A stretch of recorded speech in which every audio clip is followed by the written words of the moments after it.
Good morning twelfth class. कैसे हैं बच्चों? आई होप कि आप बहुत अच्छे होंगे। प्रीवियस वीडियो में हमने बात करी थी न्यूक्लियोटाइड और न्यूक्लियोसाइड के बारे में। ठीक है, तो न्यूक्लियोटाइड जो थे वो कितने प्रकार के चीज़ों से मिलकर बन रहे थे? 3। नाइट्रोजनी क्षार, ठीक है, पेंटोस सकरा और तीसरा क्या था? Phosphate group. ठीक है, इन तीनों से मिलकर क्या बन रहा था? न्यूक्लियोटाइड बन रहा था, जिसका कि जो नेचर होता है वो कैसा होता है? अम्लीय नेचर होता है।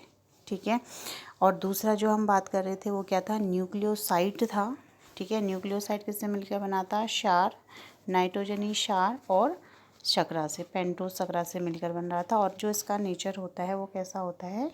क्षारीय होता है। ठीक है, तो यहाँ तक हमने डीएनए के बारे में बात कर ली थी और इसका स्ट्रक्चर भी हमने देख लिया था। ठीक है, फिर हमने बात करनी थी कि जो सेंट्रल डोग्मा होता है, ठीक है, पैकेजिंग की बात करेंगे उससे पहले हम थोड़ा सा सेंट्रल डोग्मा देख लेते हैं, केंद्रीय सिद्धांत। ठीक है, तो फ्रांसिस क्रिक ने, ठीक है, किसने? फ्रांसिस क्रिक ने, साइंटिस्ट हैं ये, इन्होंने क्या करा था? 1958 में, ठीक है, 1958 में क्या कहा कि जो आनुवांशिक सूचनाओं का बहाव होता है, ठीक है, आनुवांशिक सूचनाओं का बहाव कहाँ से होता है? डीएनए से आरएनए में, ठीक है, और आरएनए से कहाँ होता है? प्रोटीन में होता है। ठीक है, ये किसने कहा?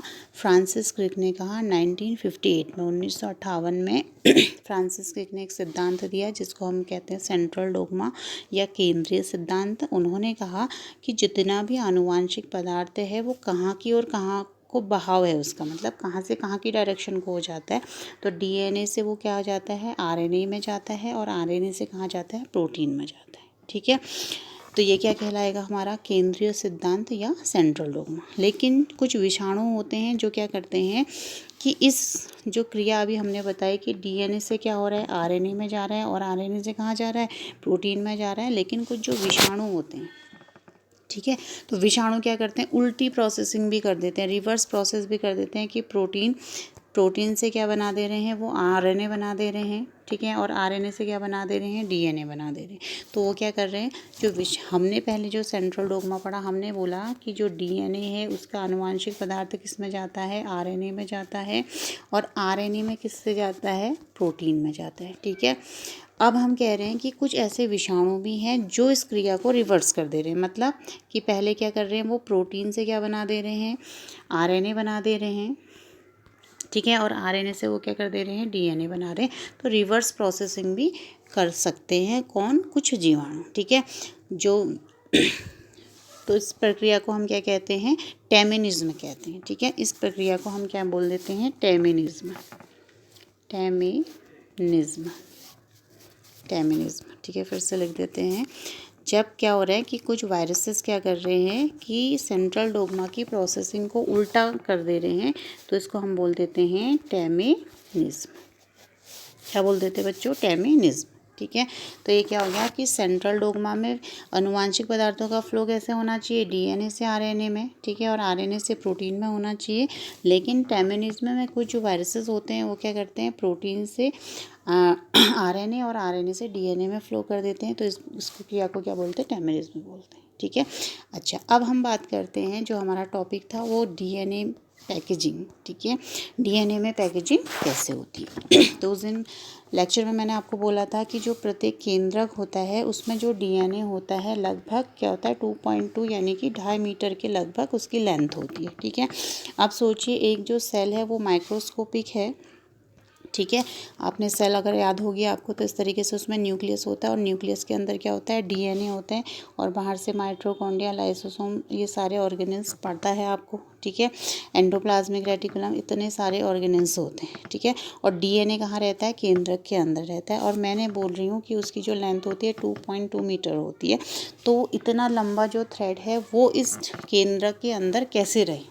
ठीक है, तो उसमें डीएनए की जो पैकेजिंग होती है वो कैसे होती है उसको हम पढ़ेंगे। ठीक है, तो पहला हम पढ़ते हैं कि जो प्रोकैरियोटिक कोशिकाएं होती हैं, ठीक है, जो प्रोकैरियोटिक होती हैं यानी कि जैसे ई कोलाई में, ठीक है। ई कोलाई क्या है, प्रोकैरियोटिक सेल मतलब समझते हैं कि जिसमें क्या है स्पष्ट केंद्रक नहीं मिलता है, वो आदि कोशिकाएं होती हैं, सेल ऑर्गेनेल्स वेल डेवलप्ड नहीं होते हैं। तो उसके बावजूद भी ई कोलाई प्रोकैरियोटिक है, उसके बावजूद भी जो डीएनए है वो क्या रहता है, पैकेजिंग रहता है। ठीक है, यानी कि उसकी जो पैकेजिंग होती है वो किसके रूप में होती है, न्यूक्लियोइड के रूप में होती है। किसके रूप में, न्यूक्लियोइड के रूप में होती है। ठीक है, न्यूक्लियोइड के रूप में होती है। किसमें, ई कोलाई में जो डीएनए की पैकेजिंग होती है वो न्यूक्लियोइड के रूप में होती है, क्योंकि उसके अंदर केंद्रक स्पष्ट नहीं है। उसके बाद जो डीएनए है वो बिखरा हुआ नहीं मिलेगा हमें, वो बड़े बड़े लूपों में न्यूक्लियोइड के रूप में या केंद्रक के रूप में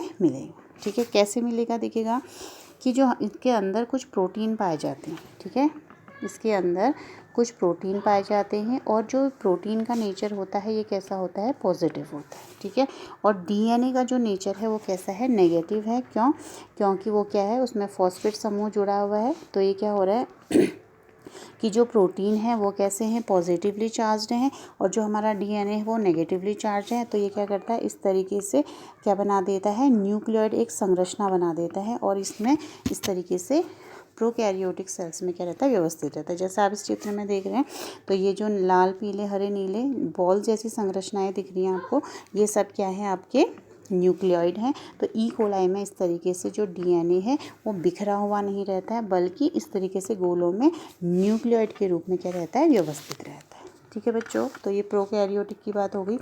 अब हम क्या बात कर रहे हैं कि जो यूकैरियोटिक कोशिकाएं होती हैं उसमें जो डीएनए है वो कैसे पैकेजिंग है। ठीक है, तो डीएनए की लेंथ आपको बताई थी अभी 2.2 मीटर होती है। ठीक है, तो इसमें 1974 में रोजर कोरेनवर्ग ने, ठीक है, रोजर कोरेनवर्ग ने बताया, कोरेनवर्ग ने इसके बारे में बताया कि जो यूकैरियोटिक सेल्स होती हैं वो तो आपको पता ही है कि वो क्या होती हैं, जटिल होती है, कॉम्प्लेक्स होती है। जैसे अभी मैंने स्ट्रक्चर बनाया था कि ये केंद्रक है, केंद्रक के अंदर क्या है, बहुत सारे ऑर्गेनेल्स हैं, और ये केंद्रक में क्या है, डीएनए है।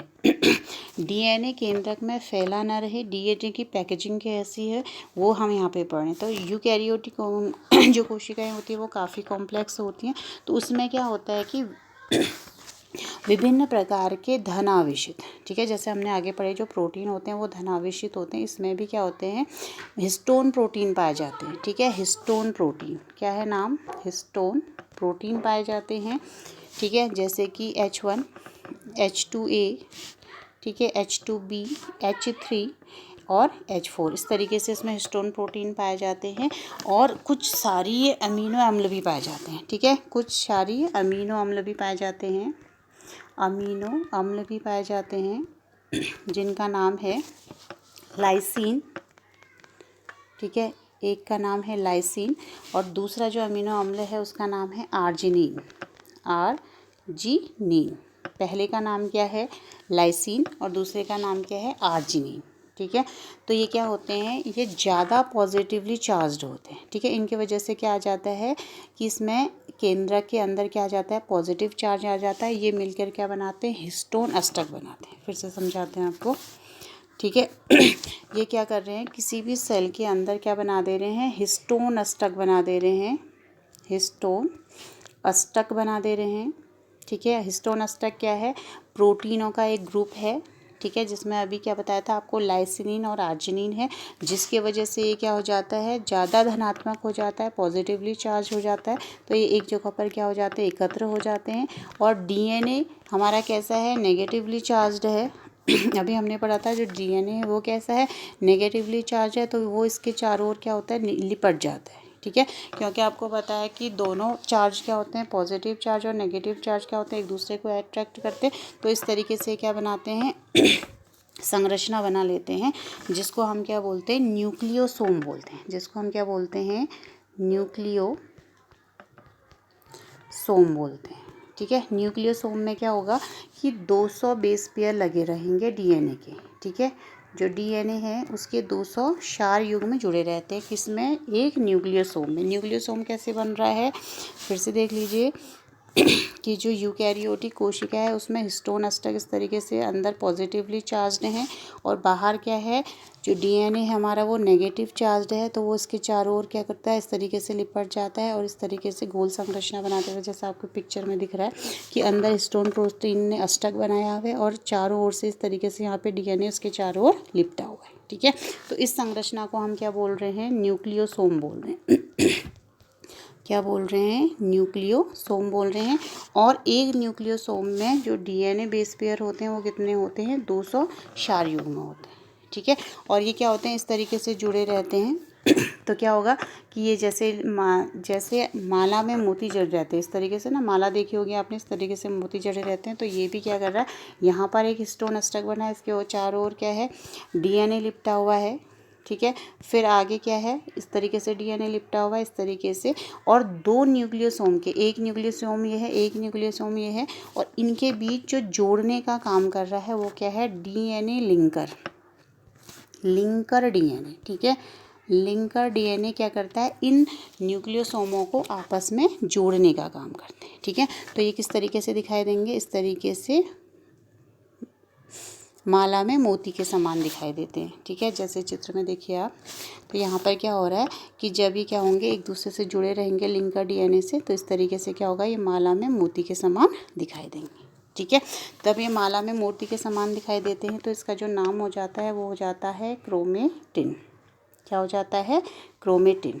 ठीक है, अब जो हो रहा है कि कोशिका विभाजन आपने पढ़ा है, कोशिका विभाजन की मध्यावस्था में। ठीक है, कोशिका विभाजन की मध्यावस्था में ये जब संगठित होते हैं तो क्या होते हैं, बहुत ज़्यादा कॉइल्ड हो जाते हैं, तो इनका जो नाम हो जाता है वो क्या हो जाता है, गुणसूत्र हो जाता है। क्यों, क्योंकि उस वक्त ये क्या करते हैं, कोशिका विभाजन में दो बन जाते हैं, तो ये पहले क्या करेंगे, अपने को क्या करते हैं, अच्छे से संगठित कर लेते हैं, तो वहाँ पर इनका जो नाम हो जाता है वो क्या हो जाता है, गुणसूत्र हो जाते हैं। ठीक है, अब देखिएगा कि जहाँ पर जो अभी हमने क्या पढ़ा था, अष्टक पढ़ा था, वो इस तरीके से दिखाई देगा, देखिए। ठीक है, हिस्टोन का जो अणु है, अगर आपके पास एनसीईआरटी है तो उसमें देखिएगा इस तरीके से गोला बना रखा है, हिस्टोन अष्टक है, और इसके बाहर से चारों ओर क्या लगे हुए हैं, इस तरीके से डीएनए लगा हुआ है। तो ये क्या हो गया, मोती के समान दिखाई देगा। अगर हम इसको तागे में पिरोएंगे तो ये क्या दिखाई देगा, माला में मोती के समान दिखाई देगा। अच्छा, जहाँ पर ये क्रोमेटिन, हमने अब इसका नाम क्या बोला कि जब ये तागे में जुड़ जाता है तो इसको हम क्या बोल देते हैं, क्रोमेटिन। ठीक है, तो जहाँ पर ये क्रोमेटिन हल्का, ठीक है, यानी कि ढीले बंधे होते हैं। ठीक है, ढीले बंधे होते हैं और हल्के अभिरंजित होते हैं। ठीक है, जब ढीला बंधा होगा तो कैसा कलर आएगा, हल्का कलर आएगा। ठीक है, तो इसको हम क्या बोल देते हैं, यू क्रोमेटिन बोल देते हैं, यू क्रोमेटिन बोल देते हैं। और यू क्रोमेटिन ही वो होता है जहाँ पर क्या होता है, डीएनए से आरएनए बनता है। ठीक है, क्योंकि यहाँ पर क्या है, ये ढीले ढाले से बने हैं और हल्के अभिरंजित हैं, इनका नाम हमने क्या बोल दिया, यूक्रोमेटिन बोल दिया है। और यही वो जगह है यूक्रोमेटिन जहाँ पर डीएनए से आरएनए बनता है। ठीक है, समझ गए इतना। दूसरा क्या है कि जहाँ पर ये क्या होते हैं, टाइटली पैक्ड होते हैं, जहाँ पर क्रोमेटिन क्या होगा, अच्छे ढंग से क्या होंगे, बंधे होंगे, अच्छे ढंग से क्या हो रहे हैं, बंधे होते हैं, तो उसको बोलते हैं हेट्रोक्रोमेटिन। ठीक है, हेट्रोक्रोमेटिन। ठीक है, तो क्योंकि ये डार्क से क्या है, डार्क कलर के दिखाएंगे, अच्छे ढंग से क्या है, टाइटली पैक्ड है, तो कैसे दिखाएंगे, ये डार्क रंग के दिखाई देंगे। और यहाँ पर क्या होगा कि जैसे आगे क्या था, डीएनए से आरएनए में कन्वर्ट हो रहा था, तो यहाँ पर ये प्रोसेस नहीं होगी क्योंकि ये क्या होते हैं, टाइटली पैक्ड होते हैं। समझ गए बच्चों। तो जहाँ पर हल्के से बंधे होते हैं, ढीले ढाले बंधे होते हैं, उसको यूक्रोमेटिन कहते हैं। और जहाँ पर टाइटली पैक्ड होते हैं, अच्छे से बंधे होते हैं, उनका रंग कैसा होता है, डार्क होता है, उनको हेट्रोक्रोमेटिन कहते हैं। और वो डीएनए से आरएनए बनाने में हेल्प नहीं करते। ठीक है, तो आज के लिए डीएनए पैकेजिंग में इतना ही।